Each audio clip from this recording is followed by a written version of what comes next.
Hello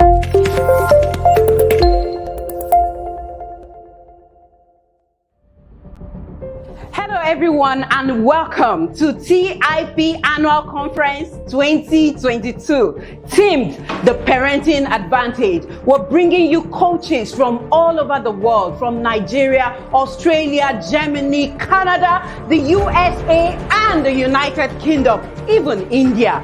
Get ready, your mind will be blown, your parenting game will be lifted high. You want to be a part of this. My name is Joy Unspeakable and I am the official MC of the Intentional Parents Academy. See you.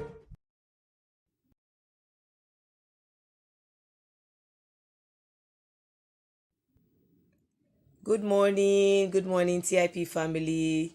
First, I want to appreciate Coach Wendy Ologe, our senior yard madam. I want to say thank you to our governor. I know it's her governor, but it's our governor, because without his support, giving her a lot of backup, in fact, he's her backbone, I would not be here today. I joined the TIP Academy via going through a course, Emotional Intelligence, in 2020, and I learned a lot from it. Then I knew I had to start with myself. And then in 2021, I joined the Inner Circle. If you are not part of the Inner Circle, you are missing. I'm being honest, you are totally missing. We are called the Yadas, and you need to join that moving train. When I joined the Inner Circle in 2021, I really didn't know much about some strategies to put in place in helping myself, my family, and my children. Then the daily courses, which we had to do every day. When it started, it was bumpy for me. It was quite tasking. It was quite challenging. But along the line, I had to go with the flow. My son is in the boarding house, so sometimes we are permitted to speak with them. And when we do that, I tell him what the tool is for today. If it has something to do with him, I tell him, okay, so you have to go online, Google, get one Nigerian person that you want to model or, learn one or two things from. And then when we as parents have to have interactions with them and discussions with them, I do that with him. The TIP Academy has molded me to what I am today. It gives you a room to explore a lot. But when you explore a lot, you have to sieve to find the one that is going to suit you. Coach Wendy will always tell you, God forbid is not a parenting strategy. And that is true. You have to learn some life learning skills to help you equip yourself and your family. You need to learn it. Coach Wendy, I want to say thank you. The journey with my family and I has been a success with you, giving us all these tools day by day. My son is able to ask questions anytime, any day. So let me quickly say one or two stories. My son was having challenges with failing. When he fails, he goes into a shutdown mode, as in to even talk is going to be a problem. But with the TIP Academy, I discussed with him and I said, darling, you need to know that failure is a learning journey. It's a process. When you fail, you need to ask yourself this question: what didn't I do wrong that made me fail? It's not a bad thing to fail. People need to know that it's not a bad thing to fail. You need to see it as a stepping stone to make progress, to make improvement in your life. And when I had these discussions in place with my son, whenever he plays games with his father, snake and ladder or Scrabble, he doesn't feel bad when he fails. He just comes around and says, Mommy, I need to learn two more words, how to make 2 words or 3 words, very short words that he could use to beat his father. And we started going through dictionaries. And as time goes on, when he loses, he's not too sad about it. He now tells himself, I need to improve. I need to step up. I was so happy about that. I've seen the growth in my son. Another time he went out with his father, and when he came in, he said, Mommy, Daddy beat the traffic lights. He was so bold to say that. He wasn't scared. And that's what we need to teach our children, to be bold enough to stand and speak. We want them to be public speakers who they are not scared of anyone.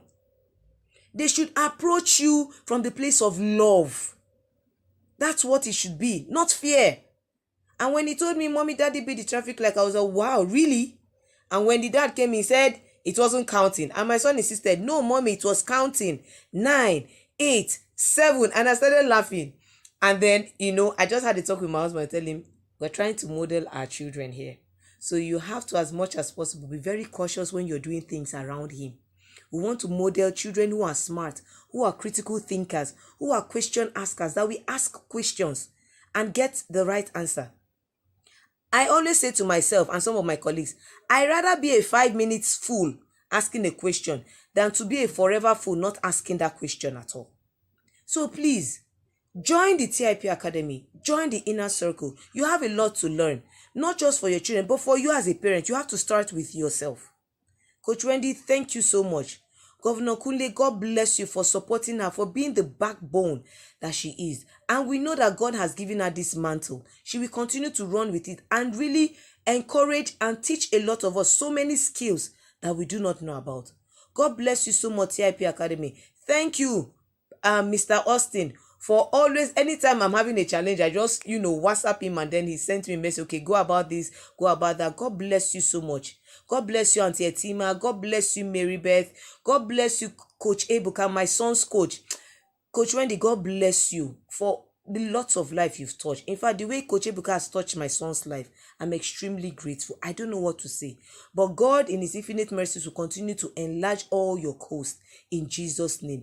Pleasant surprises will continue to fall with you and all around each and every one of you. All of you that I couldn't mention, God bless you so much. Thank you so much.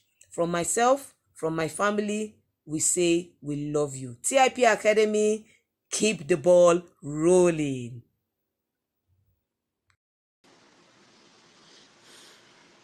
Hello, everybody. Good evening, and welcome to yet another phenomenal session with us at the TIP Academy. Are you ready for this flight? My name is Loretta Itama, and I will be your host for tonight's session. Really, I would say that the past few days have been amazing. Amazing doesn't even cut it, and I hope it has been the same way for you. Thank you so much, TIP, for another opportunity to serve. It's always an honor and a pleasure. If you by now have not made the decision to join the inner circle, I don't know what you're waiting for, really.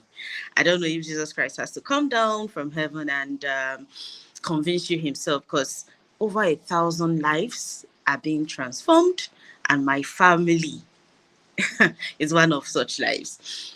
The Inner Circle program, it's an annual subscription-based program. This conference is free, but it's powered by the Intentional Parents Academy. Now, when you join the Inner Circle, you have to pay for your membership, and then we have daily connection tools, we have theme for the month. See, I will tell you for free as a yada. This is coming from my heart, from the generosity and kindness of my heart.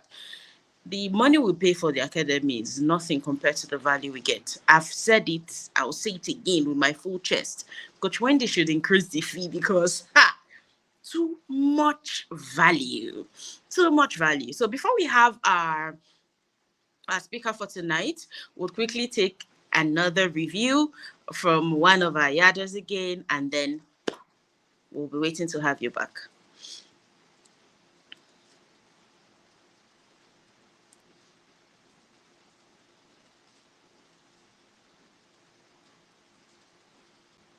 Hi, everybody. Good evening. My name is Mrs. Loretta Itama. I have been a yadder for 7 months now. Yadders are members of the Inner Circle or the Intentional Parents Academy. Now, TIP has been a game changer for me, not just as a mom, but as a person myself. I've learned to go from a place of yelling to a place of calm. I've learned the discipline that works. I've learned about my children's temperament, their love languages. Oh my God. Imagine having to hug your child like 12 times a day. It's not easy, but like Mama Cathedral will always say, don't come to the inner circle with your expectations. We are the expectations. Like, I'm proud to be a yada any day, anytime. Thank you so much for hanging in there and for staying with us. This night session, it's very, should I say, it hits home for me because apart from my encounter as a yada, I see this as a clarion call to a lot of parents out there to really, really, really, really up their parenting game. And it starts from you. Like our coach always says, parenting is first about you. How can you raise godly children? If you are not godly yourself, what is your parenting advantage? What advantage you have over other people as parents? And what will be your children's bragging rights?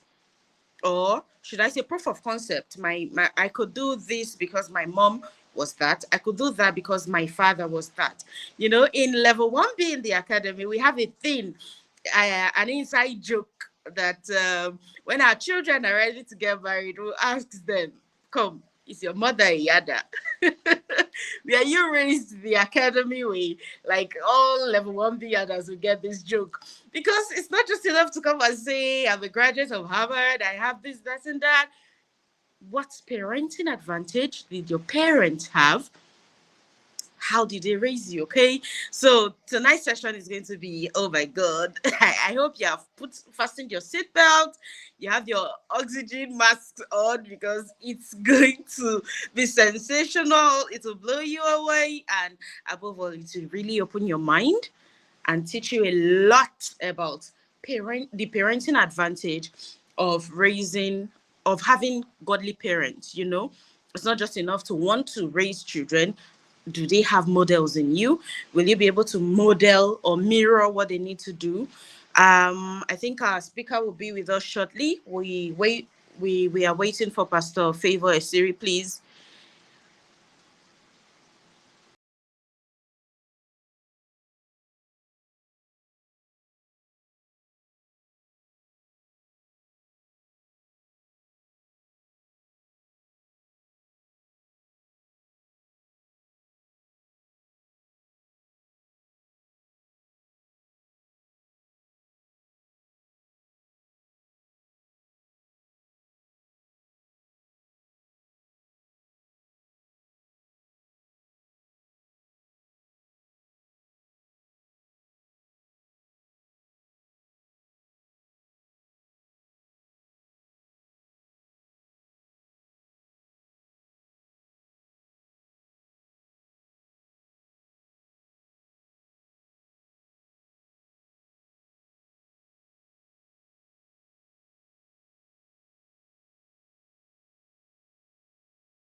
Inner Circle Program, a yearly life advancement program, Favor is the convener of the Complete Women Conference, an annual virtual event for women. She co-authored 3 books with her husband: The Wisdom-Driven Marriage, Advanced Toasting Techniques, and Love Chronicles. She is the author of the following books and resources: How Not to Marry an Idiot, Before You Marry, Stay Prayed Up series, a 31-day prayer card devotional for children, husbands, and wives. Dear Mom, Dear Daughter, a mentorship and bonding journal for mothers and daughters. She has featured on Nigeria Info, Silverbird Television, Wazobia FM, Port Harcourt, Lives Journal on River State Television.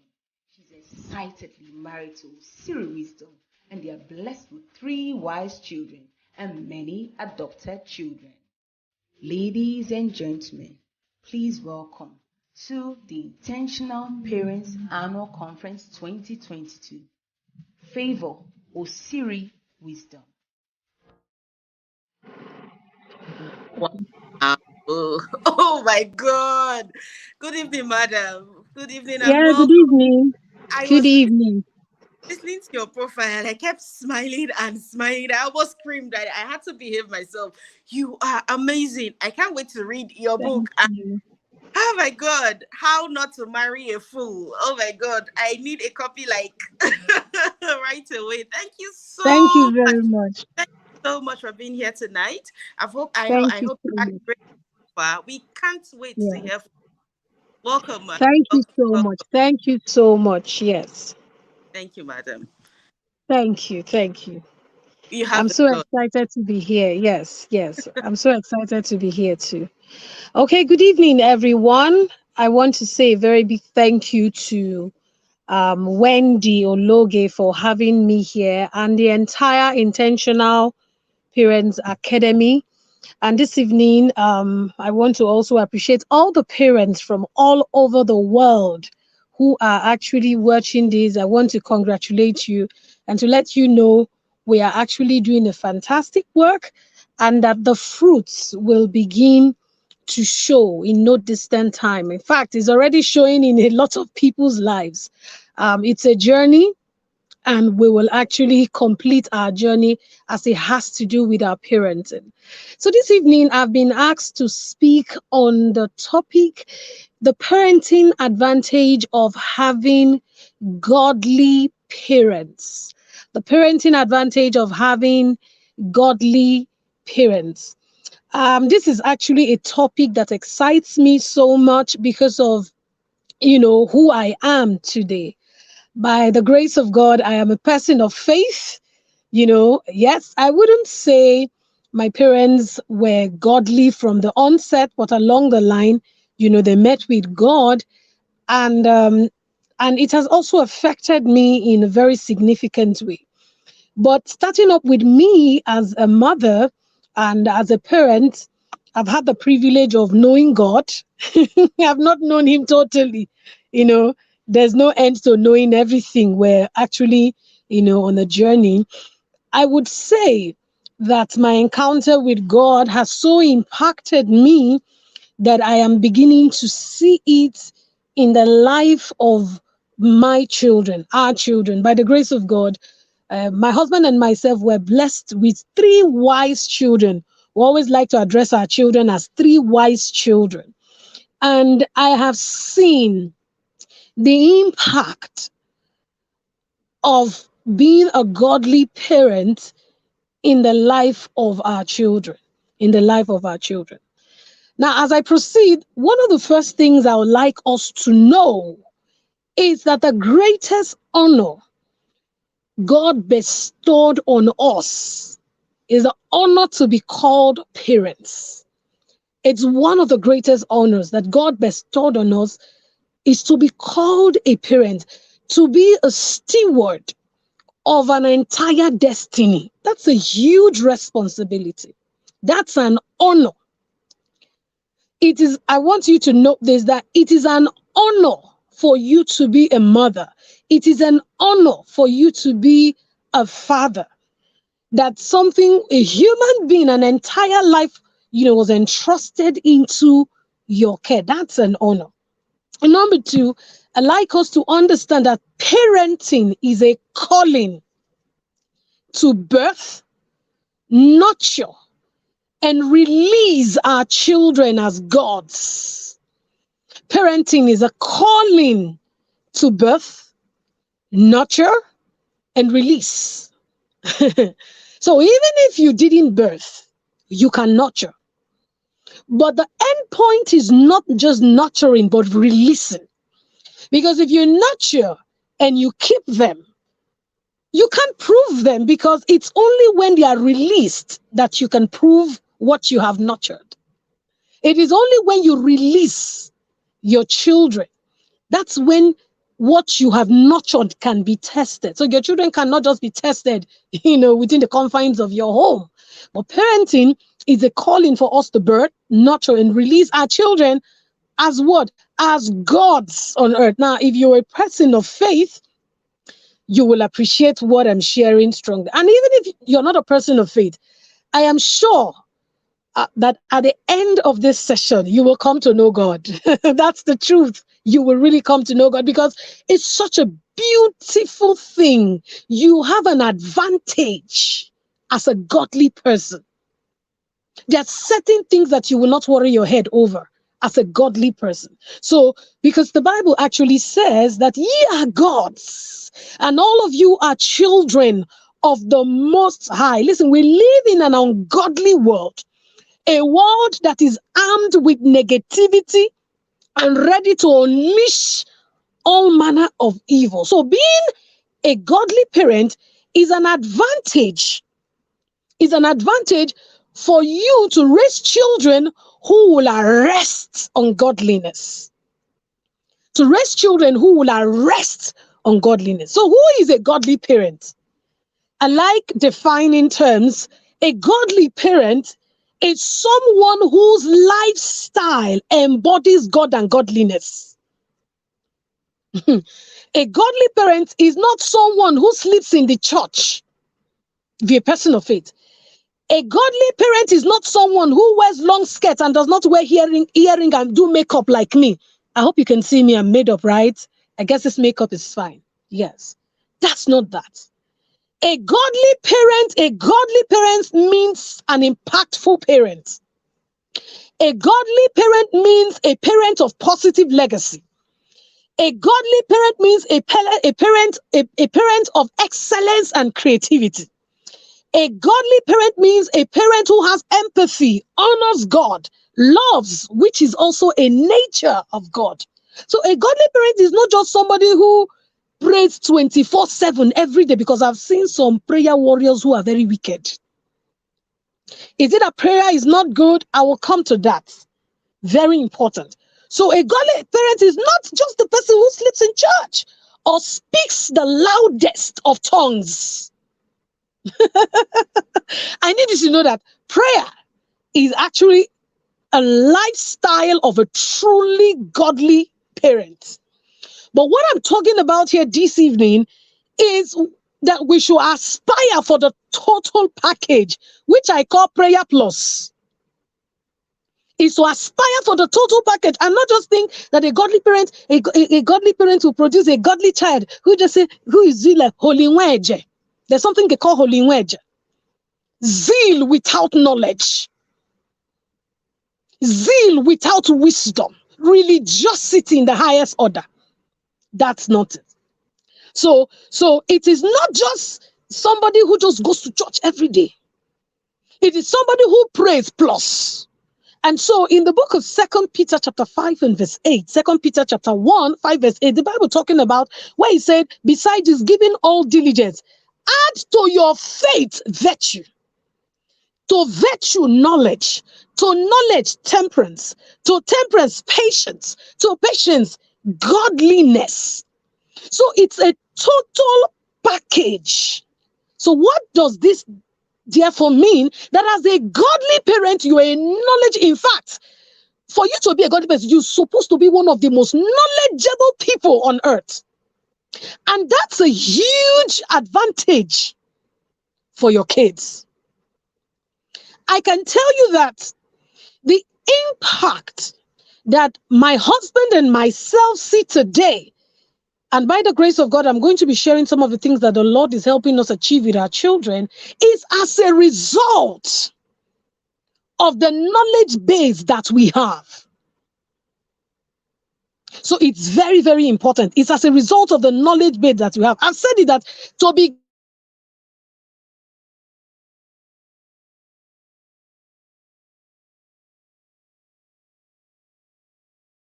godly means to be godly. To be godly means empathy, Love, honor, very, very important. Very, very, very, very important. I hope we're actually following. I hope we're actually following. I'm going to read one more scripture and then I'll delve into how that advantage can impact your children. Now, in Psalm 127, Psalm 127 verse 4, the Bible talks about as arrows in the hands of a mighty man, so are the children of your roots. Now, you see in this place, the Bible compares your children, my children, as arrows. I want you to picture an arrow. So our children are arrows. You know, when you see your children, you see them like pound of flesh, but they are actually arrows. But you see, Enoch talks about in the hand.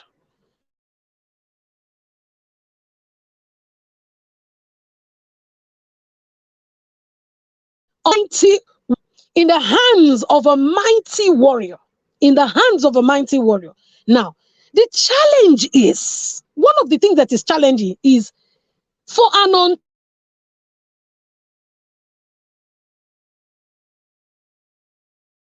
untrained warrior to handle arrow.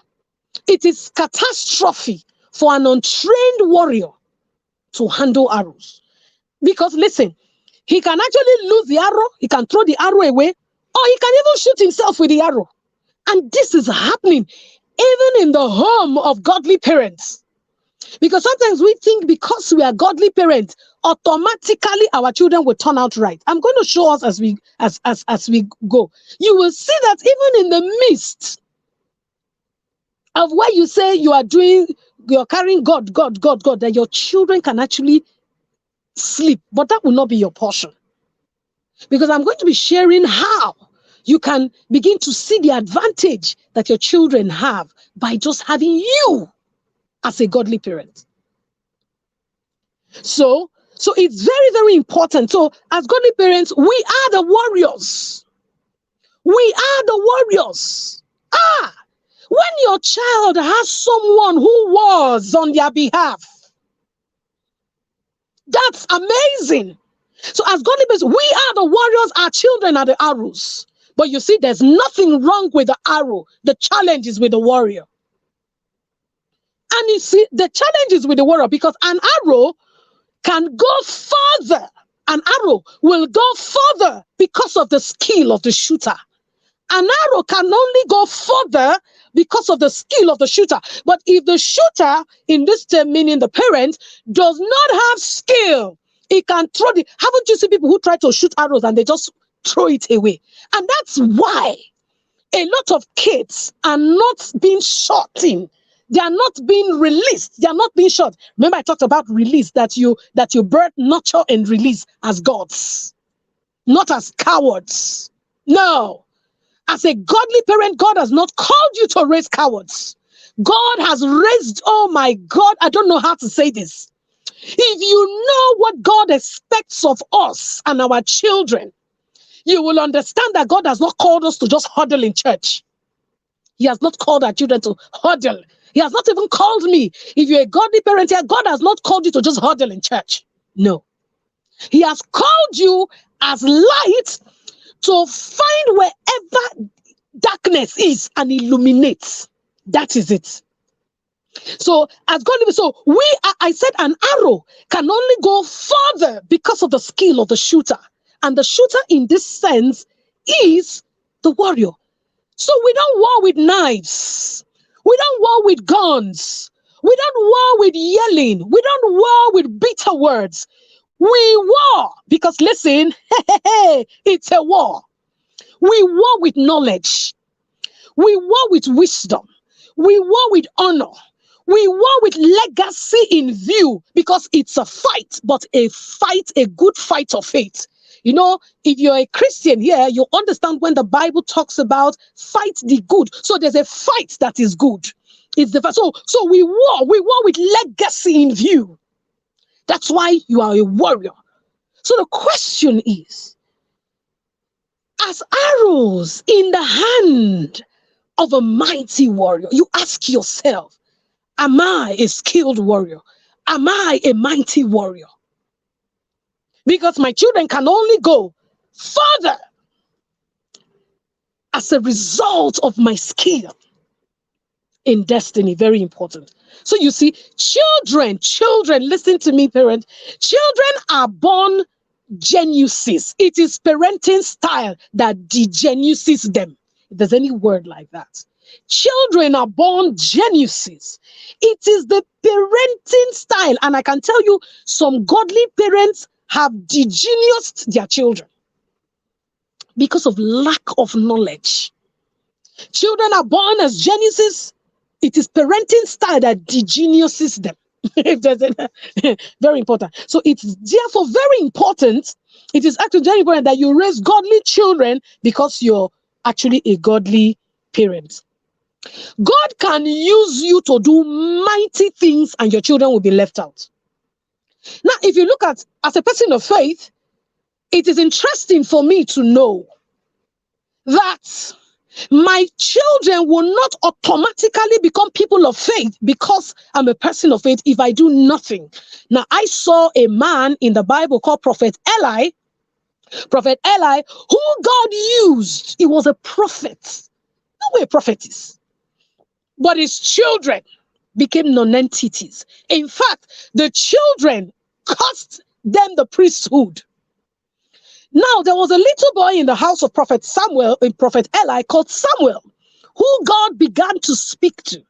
And the Bible, reading the story of Samuel was one prophet that none of the words from Samuel's mouth, none of his words fell to the ground, meaning every prophecy, everything Samuel said came to pass. But do you know, at the end of the day, Samuel's children were those who began to take bribes and did not walk in the way of the Lord. But Samuel was a person of faith. He was a great man. He could speak in tongues. He could prophesy. Oh my God, he held the entire nation of Israel. But his seed departed. Listen, I know some people will say, no matter what you do, children will still turn out the way they turn out. Now, I am not saying that children will not make mistakes, but listen, the Bible says if the foundation be destroyed, what can the righteous do? I keep telling parents 0 to 10 effectively is where you have to lay the foundation. The foundation of any building is very important. The foundation, and usually the foundation is not seen.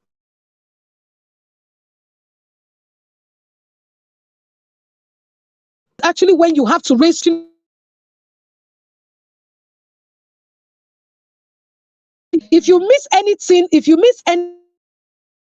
anything at that time, God will really need to help. It's not as if you missed out entirely, but God will really need to help. Very, very important. God will really need to help you. So you see, Samuel's children were the ones who were taking. So the ministry was blossoming. So you can be a fervent bishop, a fervent Christian, and your children will not turn out well. Yes. Because it is what you place premium value on. It is what you place premium value on that will excel. For example, if you place premium value on going to the gym, you will lose weight and gain muscles. But also as a godly parent, if you place premium value on intentional parenting, your children will turn out well. So what you actually place premium value on is actually, some people say, our children shall be taught of the Lord. Who have you seen that God came down and opened the Bible and Jesus was opening the Bible for the person? Our children shall be, everything God will do on earth, he will do through man. Our children shall be taught of the Lord. I know that you say, miraculously, God used to speak to some children expressly. Fantastic. But that is not the norm. That's an exception. But I say, as a rule, as a principle, our children shall be taught of the Lord. He will teach them through people. But if those people are not available, or you don't, those people could be mentors, those people could be materials. Those people can be you. It can be you. But how shalt thou teach if thou knowest not nothing? How shalt thou teach if thou hast misinterpreted what godliness means or what it means to be godly? You understand? Now, there are certain things. Now, let me say this. There are children, by virtue of the way they are raised, they can never be found in the prison that they committed murder. It is not pride. is because they were not programmed to end in the prison. I worked in a private Christian university for 6 years, and I can tell you, the university was a place where a lot of ministers, pastors, I'm a pastor by the grace of God, a lot of Christians brought their children for rehabilitation. Yes, because they felt, oh, it's a Christian university, this boy that is stubborn, let's bring him here, let's bring her here. And by the time my husband and myself began to interact with these children, some of them were children of pastors, children of bishops, you find that some of these children have been raped, battered in their homes, and their parents were not aware. Their parents were not aware. So you see what I said? That you are a godly, hey, godly. No, it doesn't work that way. So there are certain things as a godly parent that you must throw away if you are to impact your children with your God. Number one is hypocrisy. Hypocrisy. You are not real. You are not real as a parent. You make it feel like you have never committed any sin. You are perfect. You make it feel that your children begin to see God as somebody that is unreachable, untouchable. They are not worthy because you know when Jesus looked at people and said, you guys are hypocrites. You're not real. Hypocrisy is one. Number two is when you are legalistic. When you are legalistic in your approach, it must be bam. A legalistic approach to parenting will make your children vow that they will not follow your God. I'm going to say this again. A legalistic. I had something I wrote down that I want to read out to you. Let me just get it and read it very fast to you. I have lots of things to say, but I just believe that God will help us. A legalistic approach is harmful to the faith of your children. When you try to force, you try to impose your... Now, there are certain belief system, tenets of your faith that is actually very important for your children to grow up. But you see, when you now want to impose a legalistic approach, you do not want your children to actually develop and love the presence of Jesus and have a wonderful relationship with this God that you said this God is good. Your children will be seeing God as headmaster special class that wants to kill them because that is how you are. A legalistic approach because that is how you are. You know, you as a parent, you are deputy God. That marks the sins of the people. And so you are with sledgehammer, waiting. If you do this, let me tell you. You see the prodigal son went away, strayed. One of the reasons why the prodigal son came back, because he knew that his father will accept him. There are children who are lost today from Christian homes who they know, their parents will tell them, see, if you make any mistake, if you venture get pregnant, don't ever come here. The child has made one mistake, the first one. Number two, the child is even eternally lost because you have told the child never to come back. The prodigal son came to a point, the Bible says he came to his senses. And he said, why do I sit here with pigs? I will go back to my father. At least he thought about the father. But there are children, it ought not to be so. Am I saying your children should go and disgrace the family? But you must understand that children will make mistakes. So if your children do not know that even when they fall, they can actually get up again, because of your legalistic approach that says, once you fall, you are condemned forever. It's a problem. You can't raise godly children. They will see God as a tax master. I don't know whether we got it. So it's very, very important. Legalistic approach will make legalistic. Next is judgmental. Judgmental. When you are, there are people who is like they have the file of everybody who will be in heaven as Christians. And so they judge, they condemn. They condemn. When you are judgmental in your approach, you are not merciful, you are not graceful as a parent. You can't impact your children. Your children will not want to follow your God. Your children do not even see that as being godly. Judgmental approach. I've talked about it in hypocrisy, legalistic approach, and your judgmental, outlook. Very, very deadly. How do you begin to impact your children right now as I go into the meat of my teaching? How do you begin to impact your children right now as a godly parent? What are some of the advantages your children must have? Number one, as a godly parent, one of the advantages your children should have is that their children should see confidence as a virtue. Number one, confidence as a virtue. Our impact as godly parents ought to birth confidence, not cowardice in our children. There's a difference between arrogance and confidence. It was confidence that made David to step forward towards conquering Goliath. It was confidence. It wasn't arrogance. Do you understand? So that as a godly parent, one of the virtues that you must impact, that you as a parent must have, that you must impact on your children, is confidence. Being a godly parent does not mean you're stupid. It does not mean you're dull.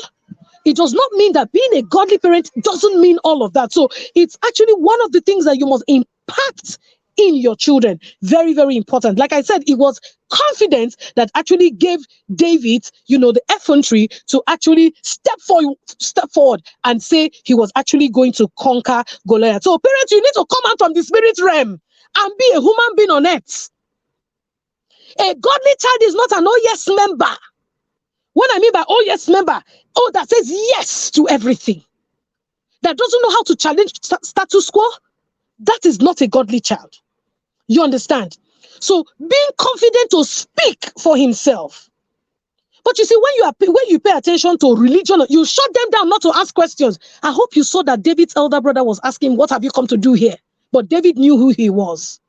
So every child is unique, and so your children. But you must, as a godly parent, impact your children with confidence. Now listen, an empowered child is a confident child. Empower your children with knowledge. Empower them with knowledge and with birth skills, because knowledge breeds confidence. Knowledge breeds. If a child knows, it breeds confidence. It breeds confidence. As a godly parent, confidence is a virtue that you must impact on your children. But first of all, you as a parent, as a godly parent, you must be confident. You must be knowledgeable, because knowledge breeds confidence. Very important. Now, something happened over this weekend I'm just going to share briefly. I have 3 children, and our last child is actually 10. He turned 10 this year.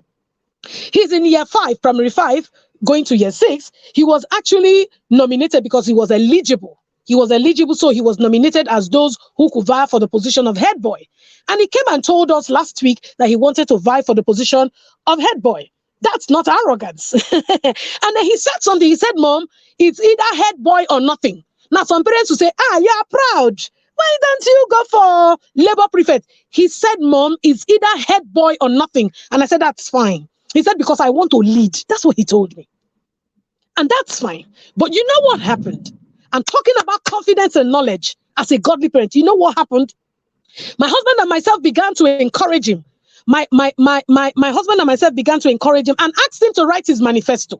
Now he wrote his I'm going somewhere. He wrote his manifesto. When he wrote his manifesto, what we did was just help him.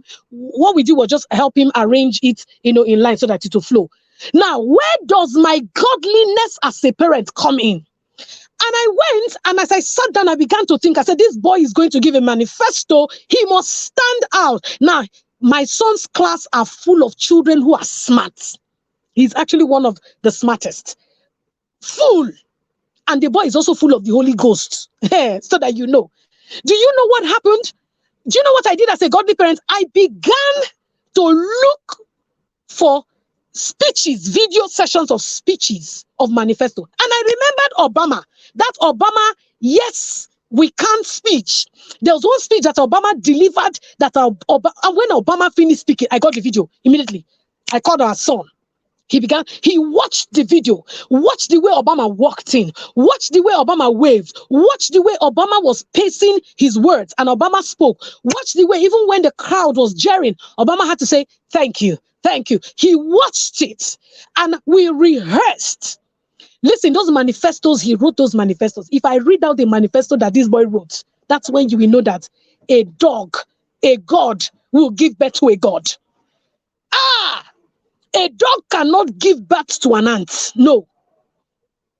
So do you know what happened? He read, by the time he finished watching that Obama manifesto video, he went for the manifesto. Do you know what happened? I got a report that manifesto stood out, but they had not announced who won the position of the head boy. They had not announced it. Yesterday, the school invited me to come and speak to the primary 6 graduating class of his school. I went with my 2 other children, my first son Covenant and my daughter Grace. As we walked into the school, I saw crowd and I saw people jeering. So the staff ushered me into where I was going to sit. And I'm like, what's happening? They said, oh, today is actually, they're going to call the results of the election and they're going to do handover. I'm like, that's fantastic. Our children, I said, Mom, you know, wisdom. I said, yes, wisdom is actually vying for head boy. People of God, where I was, they began to call the names. I wasn't there. They began to call the names, and all of a sudden, they now waited. So the last position they called was the position of the head boy. They paused. I was listening. They called, and the next thing, for the position of the head boy, let us welcome Wisdom, oh Siri, Wisdom. The whole crowd was roaring. He won. He won. By the time I was done speaking to the year 6 class and I went to see the management of the school, they were so excited. They were now telling me that his victory was landslide. What am I saying? Confidence. Confidence. Confidence. You know, there was something our son told me. Our son had told me when he came, he said, Mom, do you know there were some people, some children who came with balloons from their homes and they were bribing children to vote for them, that he told them he will not vote. And I told my son, you are very obedient. You are not giving shishi. Do you get what I'm saying? He won. So what am I saying? Confidence. And what threw me off with my other 2 children was when we were in the car. Wisdom said something to me. When I said, Mom, I already knew I would be head boy. I just wanted to hear my name mentioned in the open. These were his exact words. What am I saying? Intimidation is not godly. Using fear and the fear of hell to motivate your children to be godly will actually do you a disservice. You understand? So as a godly parent, God has not given us a spirit of fear. Fear should not have any place intimidating your children that if they don't follow God, they'll go to hellfire. What will happen if you motivate your children with how beautiful heaven looks? How amazing heaven looks? What will happen? Very, very, very important. So you see, that you are a godly parent does not mean that our brain should go on break. No, in fact, the Bible actually said you should be spiritually minded. It didn't say you should be spiritually mindless. What does it mean? As your spirit is working, let your mind be working. He said be spiritually minded, not spiritually mindless. So it means as your spirit is working, let your mind be working. So I'm saying, so as a godly parent, it is not only the Bible that you should read. You should read all those also other inspiring books. And you should not just read King James. Thou sayest, thou knowest, thou knowest. Some parents who carry King James, thou. Some parents actually think that the old King James that say thou shouldest, because it's sounding thou is a very holy word. That is just old-fashioned English language. That is simply English language. Look for very wonderful translation that your children can actually, begin to read and understand. Confidence. Number 2 is that as a godly parent, one of the advantage your children have is that they will actually know how to value others and also be valuable wherever they are found. As a godly parent, value is actually one of the things you impact in your children. Joseph added other people even right in the prison. He cared for people even in the prison. He helped people even though they forgot them. So as a godly parent, you don't only help those who are capable of helping you. No. You don't also help only those who are capable of paying you back. This is actually one of the things that you should teach your children. Remove that judgmental attitude and value add people. Don't look at people and say, this one is already, you send people to hell by just looking at them. You raise children who are judgmental. You raise children who withhold value from people. That's actually what you do. So you must learn how to, as you value add people, learn how to live peaceably. If you're a godly parent, you quarrel, everybody's an unbeliever. In your office, you quarrel, everywhere you quarrel, your atmosphere will be chaotic. And when your atmosphere is chaotic, look, let me tell you, your home will be chaotic. That's the truth. Because it flows from the head. So you must teach your children to value add. Wherever they are found, they should not withdraw, they should shine. They should value add people irrespective of religion. That's even how they win people over. So it's a godly parent is not in the big Bible that you carry, it's in the lifestyle. It's in the lifestyle that you live, not in the big Bible. It's not in the big Bible. Add value. And you begin to see changes. Our first son is in school, and that's why I told you, no matter the level where you are, you can begin to transform things as a godly parent. Our first son is in school. Of course, when he went to school, he was a boy, year 7, and he was actually, they say, the boy is almost everywhere. But I knew I was working with our first son. He's always everywhere. He's a jolly good fellow. When he was coming back this holiday, do you know the award he got, our first son? This is the award. Let me read it for you. Look at what they said. This certificate is awarded to Covenant Wisdom Osiri. What did he do? For most outstanding community service award. Most outstanding community service, that he was the person who was value adding in his school the most. A sustained and significant contribution to community service in 2021 to 2022 session. This was their word. You're a godly parent, you don't come into an environment and your children are hiding. No! They must shine forth as lights. He was serving his community, and he was recognized for doing that. Number 3 is that as a godly parent, your children actually have the advantage that they can lead. And that is why as a godly parent, you must also lead. They must lead and not follow the crowd. Meaning your children must know that it is okay to say no. No is a complete sentence. They should be confident that they can stand for what they believe in. So as parents, that's why you must actually model the principles of honesty and integrity. Teach them to be true leaders to serve. Daniel was raised by godly parents, and boom, he found himself in captivity. And even when he found himself in captivity, listen, the seed that the parents had sown in him was not thrown away. You understand? Some of our children will be found outside our space, especially we African parents. How would they stand? That is why you must not parent like your children will be caged in your homes all the days of their lives. Teach them to lead. Teach them to lead and not to follow the crowd, to stand out. Daniel stood out. Daniel reaped the advantage of godly parents. Now, I'm telling you the truth. You know where Daniel was? Babylon.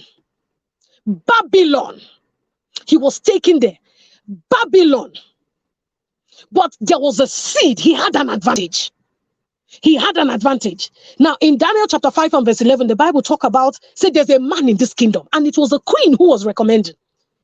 Because there was problem in the kingdom, the queen came, so there's a man. He had served your father. How can one person be relevant across 3 dispensations of government? How can one person still be relevant across 3 dispensations of government? And this in the Bible, they said there is look at what they said. Oh my God, if you have your Bibles there, just open it. Even if you're not a Christian, open this Bible and read it. He said, there's a man in the kingdom in whom dwell the spirit of the gods. They didn't know how to qualify him. They say he had the spirit of gods, and that's the spirit of excellence. He was a queen that recommended him. Oh my God, for queens, may queens recommend your children. May queens and kings recommend you. I speak to somebody that your children will no longer be follow. They will be leaders where they are found.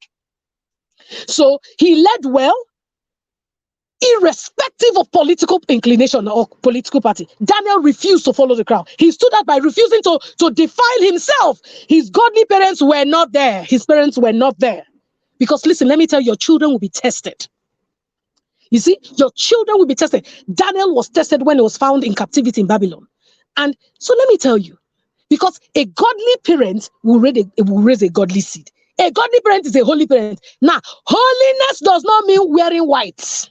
Holiness does not just mean wearing white, because you can wear white and your heart is black. Holiness means sacred, sanctified, not defiled, separate. That's what it means. That's what holiness means. And if you look at the story of Daniel, the Bible recorded that he refused to defile himself with the king's portion. So meaning Daniel was holy. Daniel was not a preacher. Daniel was holy. Daniel was holy, refused to define himself with the king's portion. Listen, it's the king's meal. We're talking about the king's meal here. And he refused because he had an advantage being parented by a godly parent. So even when he found himself in Babylon, he found himself in the king's palace. He wasn't moved. That's the advantage of having a godly parent. He wasn't moved. Daniel was holy. So holiness means not defiling yourself. It doesn't just mean wearing white. It doesn't mean tying your ear. Sometimes if you tie your ear, it will be very difficult for you to hear some things. That's not what it means. Whole, complete wholeness, not contaminated. So the ability to resist temptation is holiness. It's a software. It's actually the software installed in children. Very, very, very, very important. Very, very important. So this meal was actually from the king. The meal was actually from the king. It's not Mama Put. Now, for those of you who may not understand, Mama Put in our local parlance actually means local food vendors or roadside food vendors. I'm talking about the king's meal. The king's meal. He refused. But even when he asked for things to be given to him, the Bible said he was 10 times better. 10 times. So what does that tell you? Excellence is a true mark of a godly parent. Excellence is the true mark of a godly child. Excellent execution. So that where Christians should not cover up for shabby work. That because an excellent spirit was found in Daniel. Excellence also means not spoiling and destroying things. In Daniel chapter 6 and verse 2, there's one of the things that the Bible talks about. He said that the king will have no fear for damage. That the king will have no fear for damage. The king will have no fear for damage. So that you have a child that works in an organization. You raise a child that works in an organization. He comes. The MD and the CEO of the company, sees him as a valuable person because he has not had any loss. That is godliness. That is godliness. The next one is that you have to, one of the advantages that your children will have is that you go to set boundaries early in life. Listen, there's somebody in the Bible, you have to set boundaries early in life. Because as your children's liberty should be increased based on their sense of responsibility. As a godly parent, we're not saying cage, but you must understand each child and know that their liberty must be increased on the basis of their sense of responsibility. I keep saying it, you cannot release children you have not equipped. If you release children that you are not equipped, you're shooting yourself in the foot. So what do? Equip your children. Equip your children. Set boundaries early in life. Look at Samson. I hope you know that Samson's birth was prophesied. Even there was a script for Samson. There was a script from an angel. There was a script from heaven for Samson. But did it turn out well? The answer is no. It doesn't matter whether it was an angel that thundered the voice from heaven. If his parents did not do what was required, he ended up, see the kind of death he died. What does that tell you? I keep saying it, that you are a prophet, a bishop, or a Christian, you speak in tongues, does not mean your children will turn out well if you are not engaged. Set boundaries early. I believe that Samson would have turned out better if he knew there are certain boundaries with women he should not cross. And that's why I appreciate Wendy so much for the sex educate like a pro. Now listen to me. I've been a mother. I've been parenting for a long time, but I took that course. I was in that course and I learned something new. If you have set the boundaries, if they have set the boundaries quite early, there are certain boundaries that Samson wouldn't have crossed because it would be drumming in his ears quite early enough. But you see, what Samson's birth prophesied, yes, it was a script from heaven, angelic script. An angelic script was even scripted for Samson. But did it turn out well? The answer is no. So set boundaries, very, very, very important. Set up schedules for your children. Set up schedules for your children. The next one is discipline. One of the advantages that you have as a godly parent is that your children should be disciplined. And when we hear discipline, the first thing that enters our mind is koboko. No! Discipline is structure and schedule that puts people in shape. That is discipline. Set schedules. When I say it now, some parents will just misunderstand me. When I knew better, that's when I understood that flogging is outdated. A structured Bible study is discipline. Now, for those of us who are people of faith, you're a Christian, you will understand that children go to church. Let's say children go to church once in a week. So in a month, children will likely go to church maybe like 4 times, because most children, a larger population of children, do not go to church for midweek service because they go to school, they come back, they have to do homework. Now, if you rely on your children going to church once a week for them to truly know God, it is well with you. So what then therefore does discipline mean? Is that you have a structured Bible study. Now during COVID now taught us. COVID now taught us that you are the real pastor of your children. Because when COVID came, everybody was in their home. And again, so you cannot leave the spiritual development of your children entirely to the children's church of your church. There are actually some children churches that what the children go there to do is to drink juice and eat biscuits. And your child 0 to 10 will be in that kind of children church, and the next thing your child is going to boarding school, and you at home, you did not put in anything. And the child goes in boarding school, and suddenly the child is swept by anything. It's because there was no depth. Some of us think children are not smart. There was no depth. There was no depth. The foundation, I said, if the foundation be destroyed, what can the righteous do? No solid foundation. For discipline, so I'm saying, for example, this is holiday. Don't just look for a way to ship your children and throw your children away. Some parents are ready, hey, this holiday. You don't even know that this is one of the greatest times that you have to bond with the children. You can decide to start with the book of Proverbs, 31 days of wisdom, 31 days of Proverbs. And as you read, you tell the children to read ahead. When they read ahead, because they're at home, you schedule them, they read ahead. When you people come, you teach. Before you know it, you have gone through the book of Proverbs, you have taught the children. You are the best pastor for your children. You are the best Bible teacher for your children. Learn how it is done. If you cannot do it, hire a Bible teacher to teach your children. You hire lesson teachers. Hire a Bible teacher. But just make sure there's a schedule and there's a discipline format for that, so that you can cover that. Very, very much. And make the study of the Bible fun. Don't use Bible to punish children. Go and read your Bible. They will attach fear to Bible. And I've said it, use simple translations. Stop giving your children old King James version. Thou sayest, thou knowest. You make it look, I know some parents actually think that Bible that said thou knowest, thou holy, thou sayest, thou rememberest. You think that the way it sounds, that it is a very deep spiritual word. That is just old-fashioned English language. Look for simpler translations that your children can understand. You to read. Try not to discipline in anger. Do you understand? Try not to discipline in anger, because discipline should be consistent. Now I said it should be consistent. A shadow. It should be, some of you are waiting for me to say slap the children. I'm not going to say that, because I don't slap anymore. I used to beat before. I don't beat, because I've seen the difference. That you can discipline children and children will behave. Do you understand? When a child is actually disobedient to his parents, distance is created in the relationship. However, when a parent disciplines the child, it shouldn't create a greater distance. It should restore intimacy. I'm going to say that again. When a child is disobedient to his parent, distance is actually created in the relationship. However, when the parent disciplines the child, it shouldn't create greater distance. It should restore intimacy. How do I know? This is how God disciplines us. Sin separates us from God, but his discipline is actually meant to draw us back into intimacy with God. If when we sin, God carries us and flings us into the ocean, where would we be? God is gracious. Can you be gracious? Let your children see that you're gracious doesn't mean you're permissive. Dear godly parents.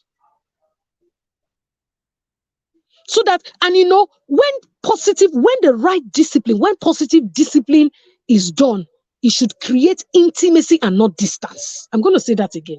When done right, when positive discipline is done, I am telling you, it will create intimacy, not distance. In such situation, your child will even come back and apologize to you.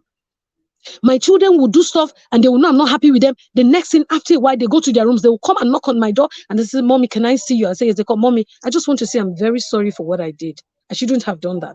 I went to pick our son, and today again, our last son, today was their accolade and prize giving. I was running, I was held in traffic, as I got there, guess what? Guess what? He won a prize. And they were screaming as I walked into the hallway. They were said, Mother of the head boy, come and see me. Mother of the head boy. It is not arrogance. Mother of the head boy. He won again today. As we were driving in the car, He said, Mom, I want to say thank you for everything you have done for me, you and Daddy. Thank you for everything you have done for me from the time I wanted to vet since last week up until yesterday when I became the head boy. And today again, I got the platinum award in my entire year 5 class. I want to say I am truly grateful. That's what this 10-year-old said to me. Next, keep the lines of communication open. Dear godly parents, you are not living in heaven. You are on earth here. Can you make it easy for your children to speak with you? Can you remove being judgmental no matter what they tell you? Can you keep an open mind? Stay calm and give practical answers as much as possible. Know their friends and their families. Don't say, this friend is already going to hell. Know them. Know them so that you know how to penetrate. Know them, especially your teenagers. Know them. Know them so that you can point them in the right direction and begin to teach them. Keep the communication lines open. Don't always be in the spirit. Come down to earth. Come down for some parents. I'm always in the spirit. I'm always in the spirit. Come down to earth. Let them touch you and feel that you are human. Be available. Be available. If not, your children will say, this my father, he was a godly parent, but he was never available. This my mother, everywhere, jumping from one women meeting, one women fellowship. This my father, going for one men's fellowship. He's never available. I cannot be that kind of parent. That's not what you want. Be available. Do not use ministry work or whatever you do, your work, if you're a career person, that you're a godly parent, as an excuse. Be approachable, even if you see Jesus every day in the spirit. Be approachable. Next, build a safe village around them. Other Christian teens, families whose values are in sync with you. As a godly parent, one of the skills that you want to learn is being sociable with other people. Being sociable. Being sociable. And not being sociable, not to cut your children off.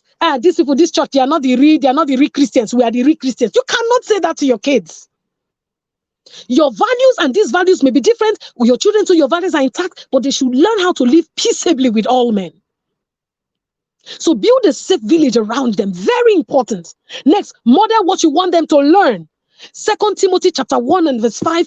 Everywhere I go, I have said this thing, talking about the mother of Timothy. Now listen, as a godly parent, one of the tests that you must pass is the test of passing on legacy to minimum 2 generations. Now, in 2 Timothy chapter 1 and verse 5, the Bible talking about Timothy said, when I call to remembrance the unfeigned faith which is in thee, which was first in thy grandmother and now in thy mother. Talking about Eunice and Lois, Timothy's grandmother and mother. Paul never met Timothy's grandmother, but the impact in Timothy's life made Paul to remember and said, this faith is traceable to your grandmother, who released it on your mother, and your mother released it on you. Did you see how Timothy turned out? You can trace that grace. What am I saying? As a godly parent, minimum 2 generations. Minimum. That the grace, the heritage can be transferred to 2 generations. And honor, because as it transfers, it becomes stronger. So you must model what you want to see. You must model godliness. The Bible talks about how godliness is profitable unto all things. Godliness requires training. It requires training. You are not born godly. You become godly. You understand? You become God. Godliness unto all things. Godliness also penetrates every area of your life: spiritual, physical, mental, financial, emotional. Godliness is profitable for business. I'm talking about you modeling godliness. See the way Timothy's grandmother and mother modeled godliness. Godliness is profitable for business. Godliness is profitable on the job. Godliness is profitable for interpersonal relationships. Godliness is profitable for social relationships. Godliness is profitable on a national and international scale. It is profitable in school, it is profitable in office, and it's profitable in your home, profitable in your church. There is no area of life that godliness will not bring profits. It is profitable unto all things across board. So you model what you want your children to see. Your marriage should be a model, because your marriage is a curriculum for your children's marriage. Your marriage is mentoring the next marriage, which is the marriage of your children. That's the truth. What you wear, how you dress. I tell parents, I said, especially women, there's no dignity in nudity. There's no, and as a Christian, because you know, some people just prophesy, I'm just a Christian parent. There's no dignity in nudity. There's either honor, so you can actually be well covered and classy. Because some of the people that flound these things are Christians. You go to weddings, breast is trying to suffocate inside dressing, and it's in Christians. Where else do you see that? You model what you want to see. Model godliness, profitable unto all things. Model godliness. And as I begin to round up, I'm sure that this must have impacted you.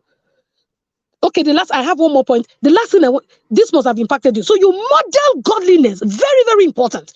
Next, that as a godly parent, your children must be economically empowered. Economically empowered. Because listen, you don't use blessing. We're blessed. You don't use blessing to pay bills. Your children must be empowered with economical skills. And then for you to begin to say, we're going to be spiritual. Spirituality. I tell people, spirituality or being spirit-filled. Being spirit-filled does not mean that your face is looking as though, you're so sad, you are in charge, you are, you are just looking like, you don't know. Spirituality is not just wearing, it means the Spirit of God is at work in your life. And when the Spirit of God is at work in your life, it's identified by fruits. Let me talk to godly parents here. The Spirit of God at work in your life is identified by fruits. What am I talking about? It's not in the shouting, it's not in the speaking of tongues, it's not in the all night. Some people do 100 days night vigil. Am I saying it's bad? It's not bad. Have you done 100 days of character formation? Have you done 100 days of character formation? So it's not in that. Now, for people say, oh, yes, I'm filled with this. What does it mean to be filled with the Spirit? Galatians chapter 5 and verse 22. Now say, now the fruit of the Spirit is love, joy. Speaking in tongues, I keep saying, it's a sign the Spirit stepped in. Fruit of the Spirit is a sign he stayed and is birthing. What will he birth? He will begin to birth love, joy, peace, kindness. So as godly parents, what do you raise? You raise children who are love crusaders. You raise children who are joy dispensers. You raise children who are peace ambassadors. You raise children who are kindness personified. You raise children who are generosity enigmas. You raise children who are faithfulness gurus. You raise children who are gentleness regulator. And you raise children who are self-controlled leader. I pray that in the name of Jesus, that you understand that you have been called as light and that you will shine, that God has given you the advantage to release your children to shine, to begin to shine in different quarters. There's nothing wrong for your children to be involved in activism. Activism. I say, how do we want to do it? There's nothing wrong. Jesus was 12 and he began to question the lawyers and the doctors of law. He was 12. Jesus, God on earth, was questioning lawyers and doctors. And we said our children should just be there. I pray that in the name of Jesus, if you're a person of faith here and you've just been thinking your faith is just to clap hand every Sunday, no. Come out from the huddle and release your children as lights. Come out from the huddle and release. I told you what my son told me. Mom, I knew I was already head boy. I just wanted to hear my name mentioned in the open. That's what he told me. He was confident. If you're not a person of faith here and you like to make peace with God, wherever you are, whether you are driving, I would like you to pull by the corner and just say these words: God help me. I ask you to help me. These children, they are arrows. But Lord, help me to be that mighty warrior so that I can shoot my children further into their destiny. In the name of Jesus. Amen and amen. Thank you so much. Thank you so much. Thank you so much. Pastor Favor Wisdom Osiri. Yes. I told you that when you come for this session, you are going to be in a corner wondering what has happened to you. When Pastor Favor was speaking, by the way, Pastor Favor and her husband are a huge blessing to the Intentional Parent Academy, a huge supporter, and people I hold in high esteem. Shout out to Pastor Wisdom Osiri, the convener of the Wisdom Place Church in Port Harcourt. I've been privileged to speak in their church, in their congregation. People who understand that there is work of the pastor and there is work of the parent coach. Yeah. People who get it. All right, that's one of the things that the body of Christ is lacking. Where we think that the moment you become a pastor, you become everything. You know, Pastor, when you were talking about, the church, I once said that godliness is not by taking your children to church. Somebody say, why will you say that? Hey, stop telling us. I said, during COVID, did you go to church? The church is in you. And that's one of the things that we've refused to understand. The church is you. And when Jesus was saying, let thy kingdom come, the kingdom is us, because he said that our body is the temple. So it means that we are really the kingdom. So if you are the kingdom, what exactly are you putting out there? You went further to talk about zeal without knowledge. And that's one key thing about Christian parents. Zeal without knowledge. Zeal without wisdom. Information is not wisdom. Information is not wisdom. And, information is not knowledge. I'm going to get there when I talk about the parenting advantage on Sunday. There's a difference between you just come in here, you get information. It's not the same thing. There's a process. There's a knowledge bank. So when people say a child that will turn out the way they will turn out, it's a lie from the pit of hell. A lie from the pit of hell. A child that is intentionally parented will turn out intentionally well. Yes. And that's what knowledge is about. Being able to understand the exactitude of an outcome. That's knowledge. The exactitude of an outcome. And I tell parents that I know it like I know my name. That when you follow this knowledge process, you arrive at the result. Where you are.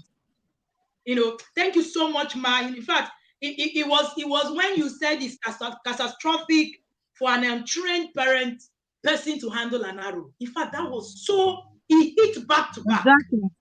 And so you are standing somewhere, you are trying to shoot an arrow, but you don't know how to shoot it. So it's not the fault of the arrow, but the handler. The handler. It's the warrior. Nothing is wrong with the arrow. Oh my God. Loretta, over to you. It feels like the place is on fire. I think we should call fire. You just came to scatter, you demolished tables. Bad. Somebody say my entire house has been burnt. Please don't burn it. Completely. Ashes everywhere is on fire. Like I'm speechless. I'm blown away. Every word came so strong. When you were sharing about the story of Samson, when people ask me about parenting manuals, I said there's a manual. But the problem is that there's a manual. So all those there's no parenting manual. There is. Samson's parents got a manual. But lack of implementation of that manual actually made a mess of Samson's life. So Samson couldn't turn out the way he should have turned out. And because that manual was not implemented, it's just somebody said I am sweating, I am speechless. Uncle Jehovah. In fact, there was something about Siri said earlier on in the evening. I don't even remember what exactly it said. I was on the floor when she was saying it. It sounded like Ebuka's session where Ebuka said, "Mommy, upgrade." And yesterday, Auntie Tima said something. He said, "Looking sexy is like you're looking like a toy." Pastor Sri has come to say, to say that nudity, there's no dignity in nudity. Can we even begin by this whole mess of the way we live? Because it's in Christianity you find it.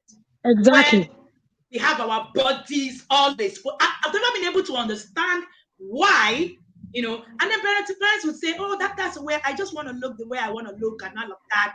But when you become a parent, you lose the luxury to behave anyhow. I've said this countless times.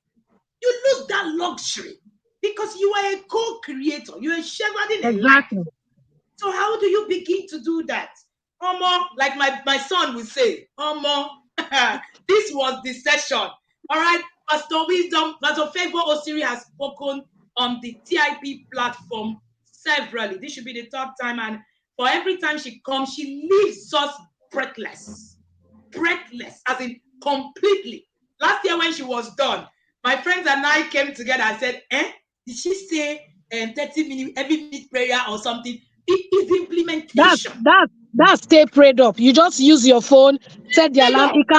It can be 1 minute, it can be 3 seconds. As you go, on the go. You're kneeling down inside your bedroom, covering your No, head. no. While you are turning your soup, you are saying it. You're praying. You're praying. We need to actually become more practical with the way we are living our lives as Christians instead of that. And you heard Pastor Osiri say earlier that that she had to attend the sex educate your child like a pro. Yes, I did. There is no wisdom. There's nowhere. Wisdom is foolishness to think that you know everything. I've said this over and again. Yes. Complete foolishness. My note is full. Am I supposed not to? I'm writing. I got a new note for TIP Annual Conference. I'm the convener of TIP Annual Conference. But I'm going to learn so much. I have learned too much in these few days that will transform my journey, the journey of the people that I'm talking to, and everything. How would a human being wake up and say that you don't need to learn? I've never been able to phantom it, to put it together. All right. Today, we were having a conversation with our children, well put together sex conversation with a sex conversation plan. I created at that sex conversation, sex educate your child like a pro. I'm using it. I don't want to be like Pastor Eli. Pastor Eli preached and his own children couldn't follow it was like a signboard. It was like a signboard. You show people. Have you seen signboard move? Signboard does not move. A signboard will just be pointing people to the place, but it's static. Exactly. Somebody said nudity in itself is self-esteem problem. I think I agree. I must agree with you. It's a self-esteem problem. All right. Thank you so much. Thank you so much. Thank you so much. Follow Favor Osiri Wisdom on Facebook. She's most active on Facebook, active on other parts, but Facebook is our most active space. I've said something about the change in the church. I attended the Wisdom Place Church, when I was invited to speak. I've spoken in Wisdom Place Church twice. And the last time that I was there last year, one of the things I would pick out is that the system of the church is changing daily. And Pastor Wisdom is one of the people who are spearheading the change in the church. See, we are stuck. We must be careful not to be stuck with what we know. All right? Be too loyal to what is working that we forget the change that is coming. There's a change coming in the church system. If you're in Port Harcourt, I will recommend. This is off, the TIP conference, but this is just me recommending the Wisdom Place. I live in Port Harcourt, I'll go to the Wisdom Place. All right, recommending the Wisdom Place Church for you. All right, is a trusted family and environment that you want to be in. You can try them out this Sunday, and then you come back for prophet offering when you begin to In fact, it was something I was going to mention to parents, that there are some parents that actually, just like the school your children attend, is very important. The kind of school your children attend. That's also how the kind of children's church your children attend. For those of you who have your kids with you, don't say because your great-grandfather, that's where that church your great-grandfather was born, and yet that church does not fit the current reality that you're facing now. Some people, I'm a pastor, some people actually need to change church for their children's sake and their sake, and go to a place where it lines up with your vision. Thank you so much. Thank you so much. Thank you. I'm seeing all the fire emojis. God bless all of you. Thank you. You can follow me also on Instagram, favor_Osiri. Thank you so much on Facebook. Thank you. God bless you. Wendy, kisses. Thank you, Thank you. And your entire team. Yes. Thank you so much. Thank you, ma'am. My love to Pastor and the whole family. I love you guys. Thank you for all love you too. Yes. Yes, ma'am. All right, Lorita. That was a session, Yes, it was amazing. Thank you so much for putting it together. Like, it's been awesome. Thank you. All righty. So thank you, guys. We're going to move to the last session of the day with David Folarami. You don't want to be out of any of these sessions. Trust me, that stress session will change your mind. If you've been thinking that parenting is a walk in the park, you heard Pastor Wisdom, Pastor Favor, Pastor Wisdom, would come and the family have created a personal coaching system. See, people are doing things. Do not think that where you are oh, your pastor is not attending a parenting academy, it will shock you. Now your pastor that is preaching for you on Sunday and telling you, oh no, just carry the Bible. They are attending parenting academy. We have plenty of them in the inner circle. You want to be there. You want to be there. I'm sure you heard Pastor Siri, Wisdom, Faithful Siri herself say that she's attending courses in the academy. You want to be there yourself. You want to join the inner circle. I think, this long talk about the inner circle, really, I even think, last year people came to us and say, you didn't talk about the inner circle a lot. So I think you need to talk about it a lot. This year, we've decided to talk about it a lot. But I'm sure maybe people will still come back to us and say, yeah, oh, can you just help us? Just register and all of that. Once we close the registration, we don't open it up in the whole year. You stay out until the year ends, all right? And we will be very, very, very glad to have you waiting. Some parents have waited from December last year till December next year. They're going to wait, all right? Because what we offer is not in piecemeals. It's not just information. It's knowledge and wisdom. Thank you so much. Somebody's asking, all right. Somebody said my reward is in heaven. No. My reward is here on earth. Yeah, right here on earth. No. Don't tell me that. My reward is on earth. Thank you so much. Lorita, any last words before we move to the next session? I would say, and don't just be caught up in the fire and then the storm. Please be intentional. Do something with the information you're giving, because it won't make sense having books and reading them and not implementing. Like we have heard over and over today, Samson actually had a model, but he didn't follow it. Now you have all the information. You see, you have no excuse not to be intentional after keying into this conference. I wish you all the best in your journey. God forbid it's not a strategy. I don't have a manual, it's not a strategy. You need TIP, like you need oxygen. Thank you so much. Have a great evening. Thank you so much, Lorita. You need TIP like you need oxygen. I think I like that part. TIP Academy, it's the expectation. Hurry up, join us. The choice is really yours. Some of the things you're hearing here, it's not coming as news to the parents in the inner circle. It's just coming like, oh yes, fortification. All right. So you're sleeping in church, you're praying from now till tomorrow. It's not going to change nothing if you do not train the warrior that will handle that arrow, which are your children. See you in the next session where we meet David Flarami just now. Thank you, and do have an amazing, amazing evening. We see you now in the next 1 minute. Hi everyone, my name is Dr. Peace Igwe, a year 2 student in the Inner Circle School of Intentional Parenting, aka Inner Circle Academy. When I had my first child 11 years ago, I had zero idea how parenting should be. But deep within me was that quest to parent differently. Yet there was no structure, solid structure in place. 2 years down the line, with my second son in the picture, I started parenting with the little knowledge I had gathered from books and some teachings. But somewhere within me, I knew there should be more to this parenting. I went further in search of knowledge, and one of those days when I was earnestly looking for a solution to a challenge I had, I stumbled on Coach Wendy's page on Instagram. I ordered her book, The Discipline That Works, got into the Inner Circle immediately, and that was it for me. Inner Circle made me understand that there are names attached to everything, in terms of parenting. It will open your eyes to the things you ordinarily wouldn't have thought about in parenting. From creating structures to daily connection tools to the webinars with mind-blowing topics. There's so much you can get in the Inner Circle. With all of the teachings and conversations going on in the Inner Circle, you can never ever parent the same way you used to. In fact, your life changes for the better. With just about 20% implementation of what is taught, you are sure to get results, I tell you. One of Coach's favorite quotes, "Parenting is first about you," is one that should be on the billboards. I can't even begin to say everything the Inner Circle delivers on. Just come on board already and experience it yourself.